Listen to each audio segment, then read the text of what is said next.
Welcome back, and today I'll show you how to change the region on your Xbox Series X or Xbox One. So all you have to do is power on your console and access the home page, and then from here press the settings icon or select the settings icon on the menu that appear on top of the screen. So select that, and then within the settings scroll down and find system, so choose that. And within the system, scroll down and select location and language, or language and location. Select it. And then scroll down and find the location option. Select that. And then now choose the region you prefer. So let's say, for instance, Italy.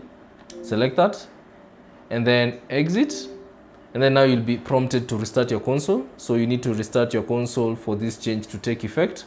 So select restart now, and your console will restart with the new location set. So that's basically it on how to change the location on your Xbox Series X or Xbox Series One, or Xbox One, sorry. Thanks for watching. If you have any questions, leave them down in the comment section below. And if you found this video useful, consider leaving a like and subscribing to the channel.